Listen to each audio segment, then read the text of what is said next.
Next, an interview from Planet Hollywood Hotel and Casino in Las Vegas, the site of Freedom Fest 2013. Paul Skousen joined Book TV to discuss his book, The Naked Socialist. The book completes the trilogy that was started by his father, Cleon Skousen, author of The Naked Communist and The Naked Capitalist. Well, you may have heard of The Naked Communist or The Naked Capitalist, and now Paul Skousen has written The Naked Socialist. Mr. Skousen, what's the connection between those three books? Well, it finishes out the trilogy. My father was trying to explain and show and describe the powers that are moving through the world, causing a little bit of grief. He had intended to do one on socialism, but he died before he could finish. So I went ahead and did that for him. It's a great name. Cecil B. DeMille gave us the name. He said, Cleon, you've stripped communism of all of its fakery, its lies, its fraud, and you ought to call it Naked Communist. So he did, and followed that up. Who is your father? My father is W. Cleon Skousen, former FBI and chief of police of Salt Lake, and prolific author, writer. The Naked Communist was a national bestseller. The Naked Capitalist was a national bestseller, each going over 1 million copies. That says a lot in the 1950s. So why The Naked Socialist? There's an underpinning force at work that wasn't described and fleshed out in the other books, and that's what I did. Socialism is more than a political party. It's more than just a name we call people we disagree with. It's a word that's fairly modern, but it rests upon 7 really bad ideas. And these ideas are as old as humanity. We just happen to call it socialism nowadays. What are those 7 pillars of socialism that you list in your book? There we go, right from the book. We've got the first one is an all-powerful ruler. As I went down and studied social societies and cultures, I found these 7 common ideas. All-powerful ruler, that can be a group or an individual. The second one is society ends up being divided into classes. There's always an elitist class, those that get all the favors out of the rulers and all the help and the money and permissions and all of that. That was the second characteristic. The third one I found was the rulers promise things in common. We're going to make it fair and help out, take from the haves and give to the have-nots. The fourth one after that is to achieve fairness. We must regulate all things from the top. And all of these powers and forces do that. So regulation is number 4. And number 5, this is done with force. You comply or you're dead. And 6,000 years of history, that's always been there, force. And then number 6, the control of information. And they tell the lies. They're the only ones that have permission to tell the lies. Everybody else has to speak truth. That's what Plato said. So information control, numbers, statistics, the media, slanting things. And then number 7 is there's no such thing as an unalienable right. They tell you what your rights are. It's all vested by the government, your rights. So those 7 bad ideas, now that you know them, you can look anywhere in history in the United States now, and you can see which of those are growing, and that's your evidence that socialism is here. You don't need to be a political science major. You don't need to be a history major. See those 7 markers, and you know we've got trouble. Where is the United States with regard to those 7 pillars? We are well underway. Our Constitution towards socialism. Our Constitution has been so ignored and abused and changed and altered by the Supreme Court. There's now a culture in our nation, I call it thinking like a socialist. That's what they want us to do. Your first reaction to anything is, well, how can the government solve it for me? That's not how it's supposed to be. Government's role, at least on the federal level, is very limited. Today, that's reversed. So we've got a strong ruling class. We don't have the kind of control over our senators, for example, that we should as part of our representative government. What do you mean? Well, 17th Amendment is what got in the way. The way it was originally set up, I have a tremendous friend, Howard Stevenson. He's a state senator in Utah. Good friend of mine. We've had lunch. We've even gone to church together. He's my state senator. I can go to Howard and I can say, Howard, our senator just voted for TARP, and he's been voting to increase government. The guy's out of control. I don't like that. And Howard goes to the legislature and he talks to the others, and they say, yeah, we're hearing the same thing. So they get on the phone and they call him up and they say, you're fired. And they take that senator home and send a replacement. Now that can't happen today, but that's how the founders set it up. So today, if I'm mad at my senator, I gotta wait 5.5, 6 years for the next election. And he can do a whole lot more damage during that time frame. So the 17th Amendment really did destroy and cut our representative government at The direct election of senators? the direct election of senators, right. And so that's one of the movements towards a strong top government that socialism contains. Well, in chapter 57, Revolutionary Bad Amendments is the name of the chapter, and you say bad points in the 14th Amendment. What are some of those bad points in the 14th? Now we need to go to my cheat notes. We've got so many good intentions, and when they violate correct principle, then our country starts wheeling off into areas that create more problems down the road. One of them that I mentioned there is about citizenship. All you have to do is have be here long enough to have a baby, and that baby can become a citizen. That's wreaked all kinds of havoc with our immigration issues, and that's what we're fighting and wrestling right now. And it's unfortunate because good people, usually good people with a lot to add, want to come to our country, but we need a mechanism to keep those out that are going to hurt our country. Well, how do you do that? And that system and process was kind of torn down by that. But isn't the 14th Amendment known as the due process, one of the due process amendments? So, just asking. A lot of people are in favor of the 14th Amendment. Okay, correct. And it was used to end slavery, was it not? Right, it was used to end slavery. So there's good parts. And so I list what those good parts are, but at the same time, it was a very poorly written amendment. And we need to go back and revisit it and take care of some of these negatives, because yes, ending slavery, very positive. We like that. Unequal protection was injected into our government with the 14th. States are meant to protect their citizens, and the 14th Amendment takes that away. It says, 14th Amendment says, we can tax you at whatever rate we want. And the states say, no, you can't. We want it to be the same for all our people. And the federal says, sorry. So these inequities were put in there, and yes, it's a big discussion, and yes, it's complicated. That's why I tried to clarify some of those points here in the book. So, Paul Skousen, you go back several thousand years. What is this chapter? Right, Sparta, the warrior socialists. Once you have these 7 pillars of socialism in your mind and can see how that works, you can go into history and you can say, look at this. They were doing it back then. Nothing has changed. So I go all the way back to ancient Sumer and Egypt, ancient China, ancient India. I get into ancient Greece. And so here you have this society, the Spartans, built on warriors and taking boys from their parents at this young age, 7 or 8 years old, and sending them into military training. For what purpose?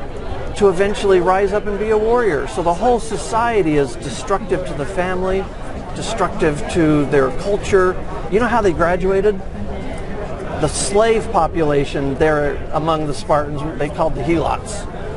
And you would graduate once every year, usually in the fall time. They would take their 18-year-old warriors and they would say, go out and find a helot, somebody who's causing problems, and kill him.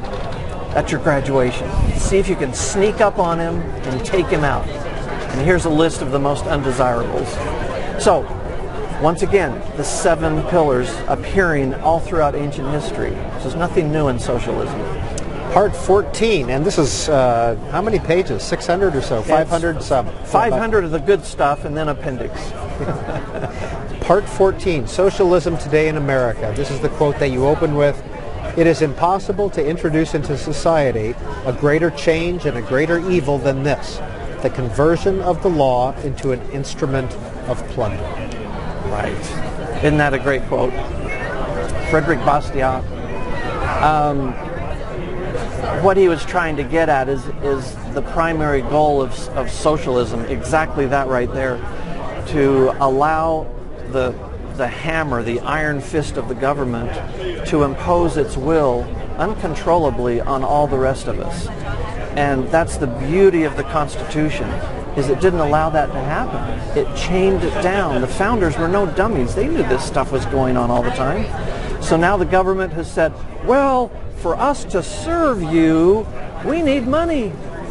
So we're going to have to get it somehow. And so they do that through now the income tax, graduated income tax. They do it through all kinds of means and try to justify their existence to oppress the prosperity that should otherwise grow. So once again, this whole sad scenario has unfolded. We've got to turn it around. Who is Frederic Bastiat? Frederic Bastiat, he was one of the best thinkers and a great writer, and I wished I could be as good as that man was. And he actually wrote quite a bit. He wrote a really great book called The Law, and it's a short read. Everybody should read it. And he just explains these basic principles of freedom, and he was back in the 1800s. What's your background? My background is I was well, I worked for the CIA for a while, and doing what? I was a military analyst, and then I moved into their operations center and became an intelligence officer, and that was a 24/7 watching the world, and if something happened, you would tell whoever needed to know. And then at the White House, that same position opened up in the Situation Room. So I applied and I went over there for 2.5 years. President Reagan. During President Reagan, started his second term, and that's actually what keyed me into something's wrong. That's what started me on my study of socialism. Reagan's hands were tied, and this thinking like a socialist had infected his closest advisors, and I could watch him. I had a peephole. And I could spy. I don't know if you're supposed to, but the conference room had 2 sliding wooden doors. And we in the Situation Room, if we had to give a message or let someone in, we'd look through a peephole and see them. And I used to sit there and lean against the door and watch President Reagan. And I thought, why aren't you leading? You're our great dynamic president, telling these people what they're supposed to do. And then I came to realize this brilliant strategist was having to fight fire with fire because some of his own people were viewing America's problems and solutions in terms of bigger government, thinking like a socialist. That good man fought very hard to get around that, and I admire him completely. Well, in your book on presidents and socialism, you take on Richard Nixon. Inflated regulatory controls is his legacy, according to you. Yeah. That was a real challenge. When a president gets the power, what are they going to do with it? Are they going to stay within constitutional bounds, or are they going to use the loose interpretations to perpetuate and build their own legacies? And just about every president did. It wasn't very often I could find a president that actually tried to shrink the government. Nixon tried to inflate it. Everybody was using it. What shocked me was Jimmy Carter. I didn't like Jimmy Carter. Who likes Jimmy Carter? I mean, there's some real problems with him. He's a good man in his heart. And I started to look into his legacy. He actually wanted to shrink government. At the time, I guess I was in college. I was too young to appreciate what he was saying. He wanted to shrink government. We should have all supported that. But his own party, his own Democratic Party, came out against him. And what was it? It was 19, as I remember, things he told the Democratic Party, if I'm going to automatically veto these. His Democratic Party turned against him. They wanted to grow government. Carter tried to shrink it. Who would have thought?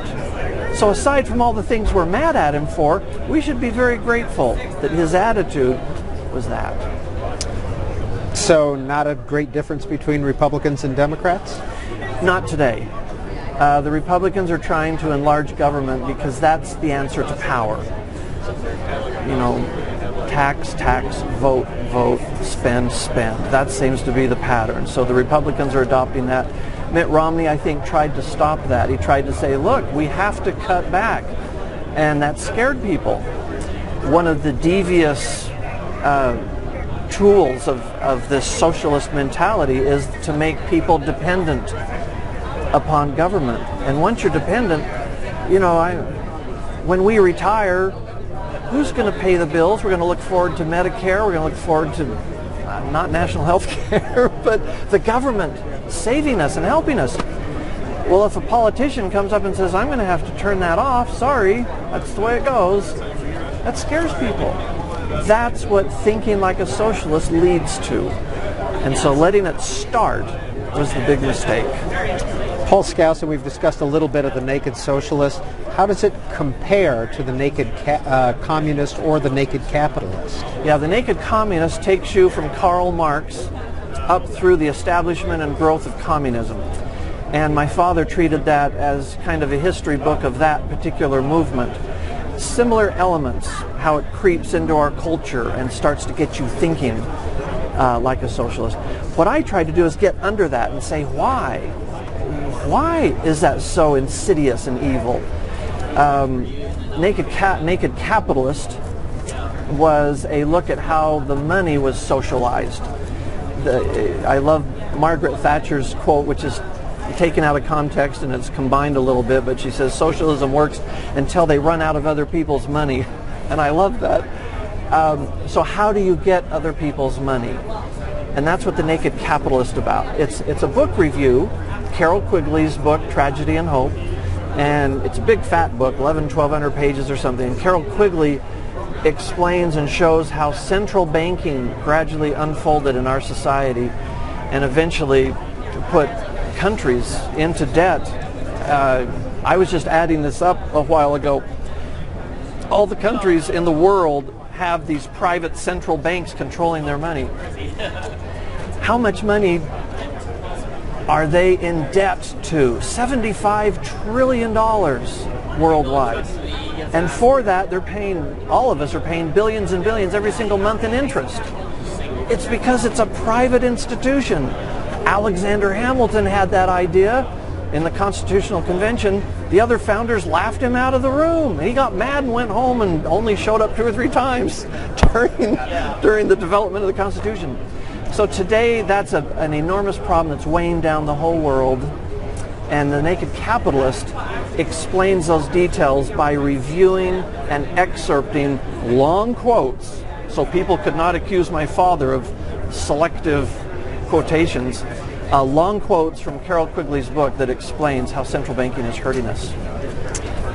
Chapter 56, Revolutionary Top 10 Books. Some of the books that you say are on this list include The Republic by Plato, and Peach Blossom Spring by Tao Yan Ming, Utopia, written by Thomas More, and The Jungle by Upton Sinclair.